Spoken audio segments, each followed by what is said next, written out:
विनोद जी हमारे बीच पहुंच चुके हैं। स्वागत है भाई। अगर आप लोग उठोगे तो मैं इनको बुलवाऊंगा ही नहीं। आप अगर सच में इनकी रेस्पेक्ट करते हो तो कोई भी भाई अगर असली मेवाती है, जिसके अंदर मेवाती का खून है, अपनी जगह पे बैठा रहेगा और बाकी दंगाई है तो भाई खड़ा हो जाए।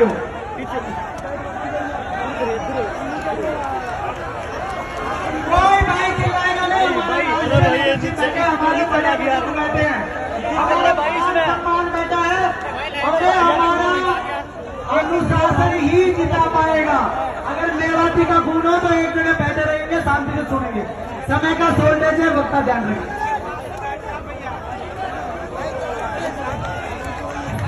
मोहब्बत की इस पंचायत में सबसे पहले आप सभी का हार्दिक स्वागत है।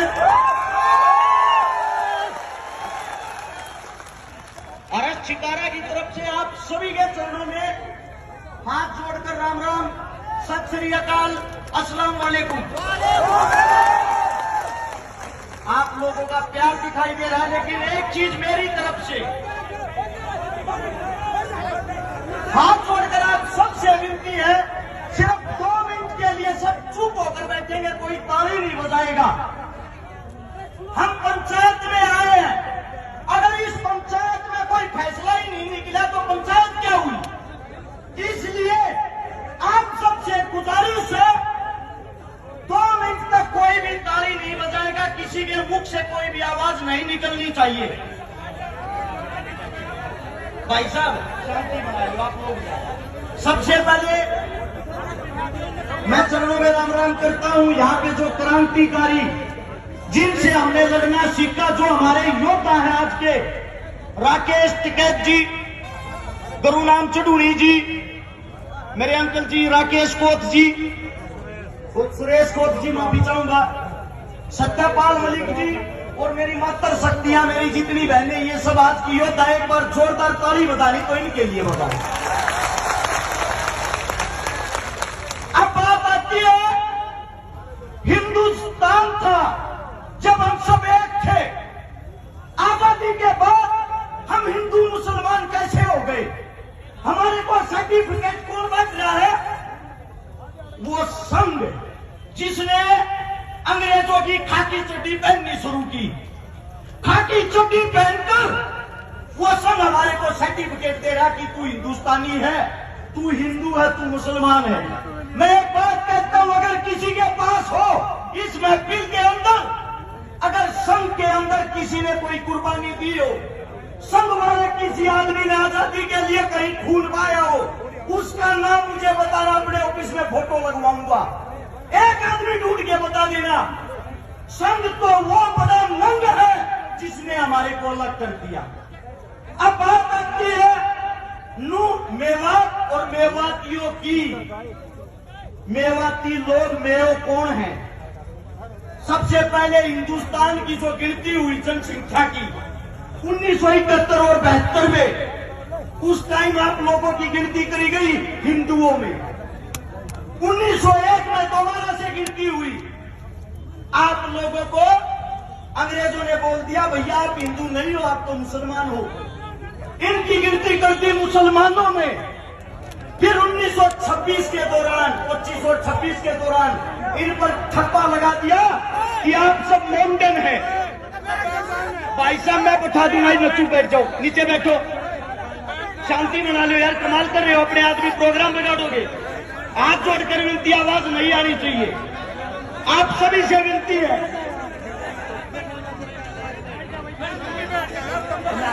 आप सभी साथियों को इतना कहूंगा, आप लोगों को ठप्पा लगा के बना दिया कि आप मुसलमान हो।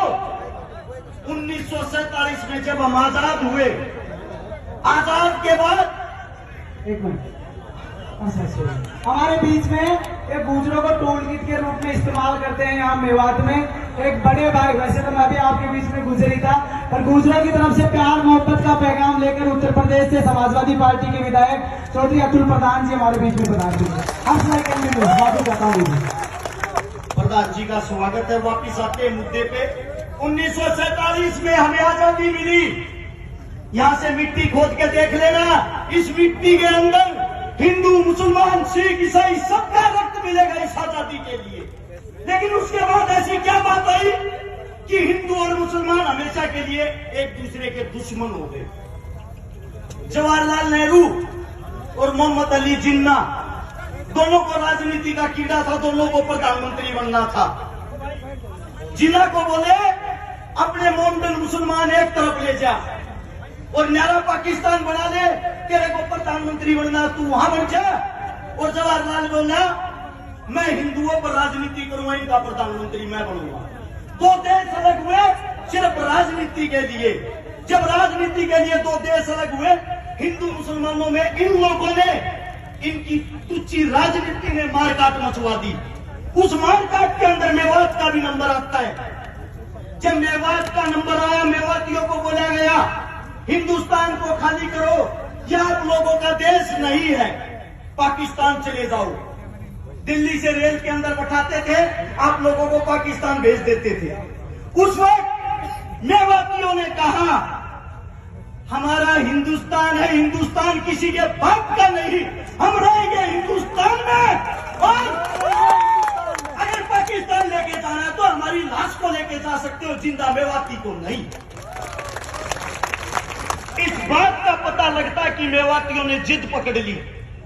देश के सबसे बड़े नेता उस वक्त के बापू गांधी को बुलाया गया कि यही मना सकता है, इन लोगों को और कोई नहीं।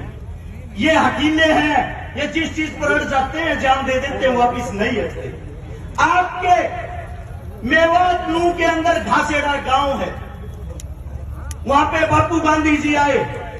गांधी ने आप लोगों को मनाया, तुम्हारे को अच्छी सुविधा दिलवाऊंगा, अच्छी फैसिलिटी दिलवाऊंगा, आप लोग यहां से पाकिस्तान चले जाओ, वापिस आ जाओगे शांति होने के बाद। ये गांधी के शब्द थे।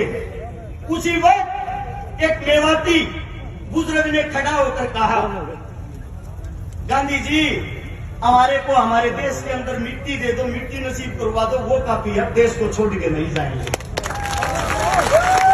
ये बात सुनने के बाद गांधी ने ऐलान किया मेवाती हिंदुस्तान की रीढ़ की हड्डी है और मेवाती यही रहेगा। अब बात आती है आप लोग पिछड़ क्यों रहे हो? मेवात की खबर पढ़ के देखते हो कभी? हमारी साइड जो अखबार आता है, टीवी आता है, उसमें दिखाया जाता है मेवात मिनी पाकिस्तान है। मेवात के अंदर तो बलात्कार होते हैं, मेवात के अंदर आदमियों को काटा जाता है। हमारी नई यूथ युवा पीढ़ी उस अखबार को पढ़ती है, कच्छेधारियों की बातें सच मान के उस पे अमल करती है। उनको यह दिखाई नहीं देता इस देश को जो हाल में चला रहा है, सरकार चलाने वाला जिसका नाम है नरेंद्र मोदी, भारत देश का प्रधानमंत्री, जिसकी जो जाति की अगर बात आती है, जिस जाति में उसने जन्म लिया, मैं मोदी साहब से पूछना चाहता हूं, मोदी साहब आप खुल के सबके सामने क्यों नहीं बताते आपकी जाति क्या है? आपने किस जाति में जन्म लिया है? तेली जाति में। और तेली जाति 1947 से पहले मुसलमानों के अंदर आती थी, 47 के बाद उन्होंने हिंदू धर्म में कन्वर्ट किया। अरे आप देश के मुस्लिम परिवार में पैदा होकर या हिंदू मुसलमान करवा कर हमारे को मरवाना चाहते हो। अब बात आती है कमी की। कमी कहाँ है सिस्टम में? कमी है आप लोगों के अंदर, कमी है हमारे अंदर। वो कमी क्या है? भगत सिंह, राजगुरु, सुखदेव लाहौर जेल के अंदर जब फांसी तोड़े जा रहे थे, उसके बाहर, जेल के बाहर लाखों आदमियों की भीड़ थी। सब उनको क्रांतिकारी मानते थे, सब उनको देशभक्त मानते थे। वे लाखों आदमी बाहर चिल्ला रहे थे इंकलाब जिंदाबाद, भगत सिंह जिंदाबाद।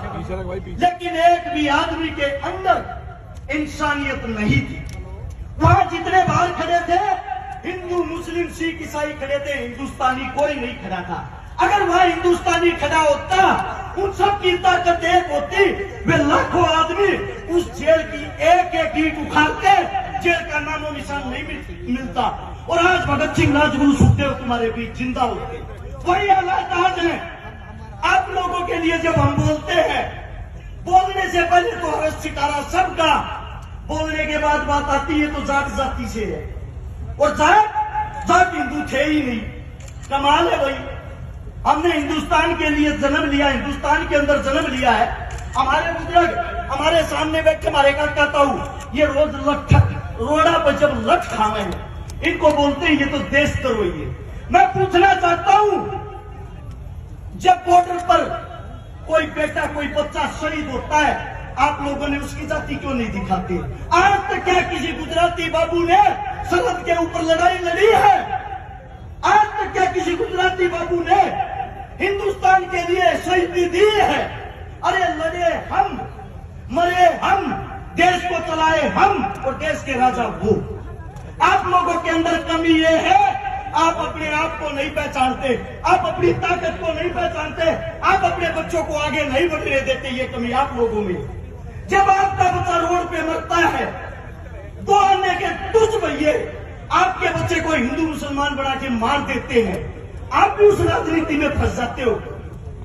आप लोगों के अंदर ताकत नहीं है क्या? आप अपने खून को भूल गए क्या? या आप धमकियों से डरने वाले हो? अगर धमकियों की बात करो, मेरी औरत जब मैं घर से निकलता हूं ये कहती है पता नहीं वापिस आएगा या नहीं। मेरी औरत जिसके साथ मेरी शादी हो रही है, उसके पेट में दूसरा बच्चा है, मेरे को यह भी यकीन नहीं है मैं उसका मुंह देख पाऊंगा या नहीं। जिस दिन से नूह मेवात के ऊपर मैं बोला, मैंने शुरुआत की, ऐसी ऐसी धमकी ऐसे ऐसे आदमियों की, सुबह मार देंगे शाम मार देंगे, फिर भी मैं एक बात कहता हूं इस सरकार को, समय तुम्हारा राज तुम्हारा हिम्मत है तो मार लेना। अगर मेरे बुजुर्ग जाग गए, इनका समय आ गया, इन लोगों ने हमारे को ताकत दे दी, हम भागने का मौका नहीं देंगे। फैसला आप लोगों ने करना है। अरे इस देश का राजा किसान होता है, किसान। इस देश को संभालने वाला किसान का बेटा जवान होता है। और आप लोग अपनी ताकत भूलकर हिंदू मुस्लिम जाट ब्राह्मण में फंसकर उन लोगों के बहकावे में आए हुए हो। चारों तरफ से धरती माप लेना, हर 7 किलोमीटर पर एक मंदिर मिलेगा, हर 12 किलोमीटर पर एक मस्जिद मिलेगी, हर 5 किलोमीटर पर पीर बाबा मिलेगा। मैं आप सभी साथियों से एक बात पूछना चाहता हूं, सच बताना, दिल से बताना, क्या एक भी हिंदुस्तान का राजा शिक्षा, स्वास्थ्य, रोजगार, पढ़ाई लिखाई की बातें करता है? जरूरत ही नहीं, क्योंकि उनको मजा आ गया है। हिंदू मुस्लिम उनकी खुराक हो गई है। आप लोगों को लड़ाओ, कुर्सी पाओ और फिर आप लोग भाड़ में जाओ। अरे आप लोग कब जागोगे? मैं आप लोगों से सिर्फ एक बात कहना चाहता हूं, अगर आप लोग इस मेवात की पंचायत को बिना किसी निरीक्षण के वापिस अपने घर चले जाते हो, आपके बेटे आपके उन बच्चों की उम्मीदें टूट जाएंगी जो आज हमको धमकियां देते हैं। उनकी धमकियां सच हो जाएंगी। और आप लोगों में एक कमी है, जब आप लोगों की कोई लड़ाई लड़ता है उस वक्त तो आप टांग खींचते हो, और जब आपका बेटा आपका बच्चा मर जाता है तब उसकी आप मूर्तियां बनाते फिरते हो। अरे जीते जी अपने का हाथ पकड़ के क्यों नहीं खींचते, टांग पकड़ना छोड़ के? मैं सभी साथियों से ये कहता हूं, जो भी बुद्धिजीवी बोले वो बातें मुद्दे की करे, हिंदू मुसलमान की करे, नूह मेवात की करे, ताकि सरकार को पता लग जाए जो आप भगाने वाली कला सीख रहे हो वो अब नहीं चलेगी आप लोगों की। और एक नारा जोरदार, हम सब एक हैं। मैं बोलूंगा हम सब, आप लोग बोलोगे एक हैं। पता लगना चाहिए कुर्सी के ठेकेदारों को। चलो आप कुर्सी पे बैठ नहीं सकते, उस कुर्सी को हिलाने की हिम्मत तो रखो। हम सब इंकलाब जिंदाबाद, इंकलाब जिंदाबाद। कोई मेरे मुख से गलत शब्द गलत बात निकली, आपका बच्चा आपका बेटा हूं, हाथ जोड़ के आपके चरणों में माफी चाहता हूं। राम राम, नमस्कार, जय हिंद।